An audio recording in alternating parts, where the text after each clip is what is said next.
ನಮಸ್ಕಾರ ಎಲ್ರಿಗೂ. ನೋಡಿ, ಮಳೆಗಾಲದಲ್ಲಿ ಏನಾದರೂ ಬಿಸಿ ಬಿಸಿಯಾಗಿ ತಿನ್ನಬೇಕು ಅನಿಸುತ್ತೆ ಸಂಜೆ ಹೊತ್ತು. ಆಚೆ ಕಡೆ ಅದು ಇದು ತೊಗೊಂಡು ತಿನ್ನೋ ಬದಲು ಮನೆಯಲ್ಲೇ ಚಿಕ್ಕದಾಗಿ ನಮಗೆ ಎಷ್ಟು ಬೇಕೋ ಅಷ್ಟು ಮಂಗಳೂರು ಬಜ್ಜಿ ಮಾಡ್ಕೊಳ್ಳೋಣ. ಇವತ್ತು ಮಂಗಳೂರು ಬಜ್ಜಿ ಮಾಡೋದು ಹೇಗೆ ಅಂತ ತೋರಿಸ್ತೀನಿ ಬನ್ನಿ. ಇದಕ್ಕೆ ನಾನು 1 ಕಪ್ಪು ಮೈದಾ ಹಿಟ್ಟು ತೊಗೊಂಡಿದ್ದೀನಿ. 3 ಜನಕ್ಕೆ ಆಗುತ್ತೆ ಇದು. ಇವಾಗ ಮೈದಾ ಹಿಟ್ಟಿಗೆ ಚಿಕ್ಕದಾಗಿ ಹೆಚ್ಕೊಂಡಿರೋ ಒಂದು ಚಿಕ್ಕ ಈರುಳ್ಳಿ ಚಿಕ್ಕದಾಗಿ ಹೆಚ್ಕೊಂಡಿರಬೇಕು, ಅದನ್ನು ಹಾಕ್ಕೊಂಡಿದ್ದೀನಿ. ಈರುಳ್ಳಿ ಏನು ಜಾಸ್ತಿ ಬೇಕಿಲ್ಲ. ಆಮೇಲೆ ಹಸಿಮೆಣ್ಸಿನ್ಕಾಯಿ, ಖಾರಕ್ಕೆ ಎಷ್ಟು ಬೇಕೋ ಅಷ್ಟು ಹಸಿಮೆಣ್ಸಿನ್ಕಾಯಿ ನಾನು ಚಿಕ್ಕದಾಗಿರೋ 4 ಹಸಿಮೆಣ್ಸಿನ್ಕಾಯಿ ಹಾಕ್ಕೊಂಡಿದ್ದೀನಿ. ಕೊತ್ತಂಬರಿ ಸೊಪ್ಪು, ಫ್ರೆಶ್ ಆಗಿರೋ ಅಂಥ ಕೊತ್ತಂಬರಿ ಸೊಪ್ಪು,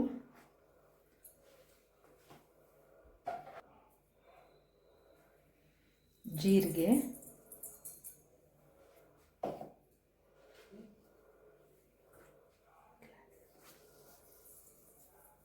ಉಪ್ಪು,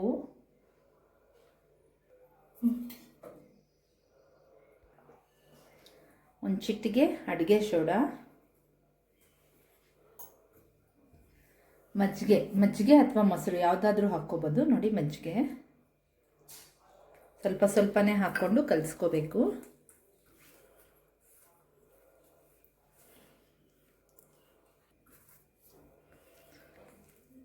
ಮಜ್ಜಿಗೆ 1 ಗ್ಲಾಸಷ್ಟು ಹಾಕ್ಕೊಂಡು ಆಮೇಲೆ ಸ್ವಲ್ಪ ನೀರು ಹಾಕ್ಕೊಳ್ಳಿ. ಬರೀ ಮಜ್ಜಿಗೆನೇ ಆದ್ರೂ ಚೆನ್ನಾಗಿರಲ್ಲ, ನೀರು ಒಂದು ಸ್ವಲ್ಪ ಹಾಕ್ಕೊಳ್ಳಿ. ನೋಡಿ, ಈ ಥರ ಒಂದೇ ಡೈರೆಕ್ಷನಲ್ಲೇ ಚೆನ್ನಾಗಿ ಕಲಿಸ್ಕೋಬೇಕು.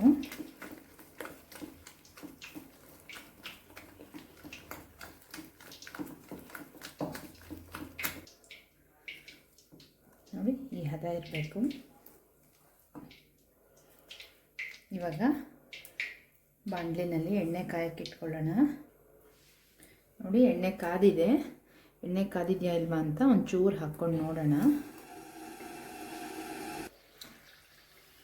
ಎಣ್ಣೆ ಕಾದಿದೆ. ಇವಾಗ ಚಿಕ್ಕದಾಗಿ ಹಾಕ್ಕೊಳ್ಳೋಣ. ನೋಡಿ, ಈ ಥರ ಸ್ವಲ್ಪನೇ ತಗೊಂಡು ಹಾಕ್ಕೋಬೇಕು.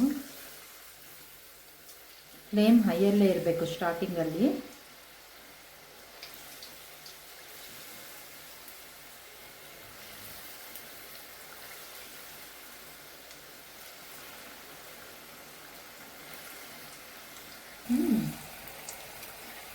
ನೋಡಿ, ಫ್ಲೇಮ್ ಇವಾಗ ಸಿಮ್ ಮಾಡ್ಕೊಂಡಿದ್ದೀನಿ ನಾನು. ಸಿಮ್ಮಲ್ಲಿ ಕರೆದ್ರೆ ನೀಟಾಗಿ ಬೇಯುತ್ತೆ ಒಳಗಡೆ ಎಲ್ಲನೂ. ಹೈಯಲ್ಲಿದ್ದರೆ ಒಂದು ಸತಿ ಮೇಲೆ ಮಾತ್ರ ಕೆಂಪಗಾಗಿರುತ್ತೆ, ಒಳಗಡೆ ಹಿಟ್ಟಿರುತ್ತೆ. ಸಿಮ್ಮಲ್ಲೇ ಮಾಡ್ಕೋಬೇಕು. ಯಾವುದೇ ಪದಾರ್ಥ, ಕರದ ಪದಾರ್ಥ ಆಗಲಿ ಸಿಮ್ಮಲ್ಲಿ ಮಾಡಿಕೊಂಡ್ರೇ ಚೆನ್ನಾಗಿ ಬರೋದು. ಬೇಗ ಆಗೋಗಬೇಕು ಅಂತ ಹೈ ಫ್ಲೇಮಲ್ಲಿ ಇಟ್ಬಿಟ್ರೆ ತಕ್ಷಣಕ್ಕೆ ಚೆನ್ನಾಗಿರುತ್ತೆ, ಆಮೇಲಿಂದ ತಿನ್ನೋಕ್ಕದು ಚೆನ್ನಾಗಿರಲ್ಲ. ಹಾಗಾಗಿ ಸಿಮ್ಮಲ್ಲೇ ಮಾಡ್ಕೊಳ್ಳಿಕ್ಕೆ ಟ್ರೈ ಮಾಡಿ.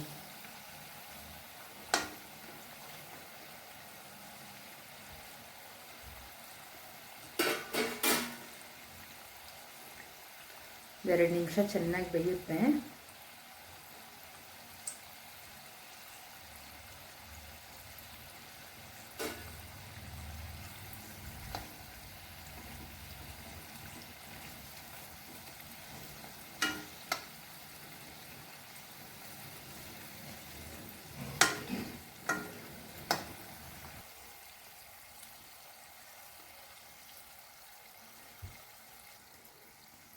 ನೋಡಿ, ಗೋಲ್ಡನ್ ಬ್ರೌನ್ ಬರ್ತಾ ಇದೆ. ಈ ಥರ ಗೋಲ್ಡನ್ ಬ್ರೌನ್ ಬಂದರೆ ಚೆನ್ನಾಗಾಗಿದೆ ಅಂತ. ಕ್ರಿಸ್ಪಿಯಾಗಿರುತ್ತೆ, ಮೇಲೆ ಒಳಗಡೆ ಸಾಫ್ಟಾಗಿರುತ್ತೆ.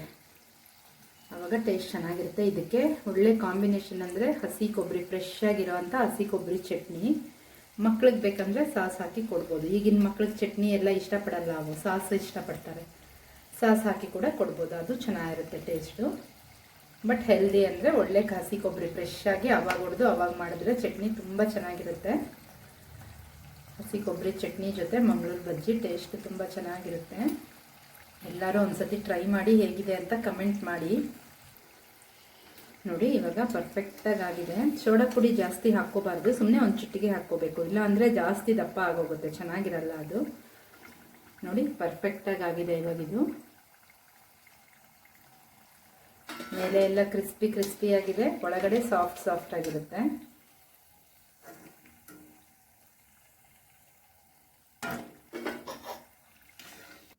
ನೋಡಿ, ಗರಿ ಗರಿಯಾಗಿರುವಂತಹ ಮಂಗಳೂರು ಬಜ್ಜಿ ರೆಡಿಯಾಗಿದೆ. ನೋಡಿ, ನಿಮಗೆ ಸೌಂಡ್ ಗೊತ್ತಾಗುತ್ತೆ. ಮೇಲೆ ಗರಿ ಗರಿಯಾಗಿದೆ ನೋಡಿ, ಒಳಗಡೆ ಸಾಫ್ಟಾಗಿರುತ್ತೆ ಈ ಥರ.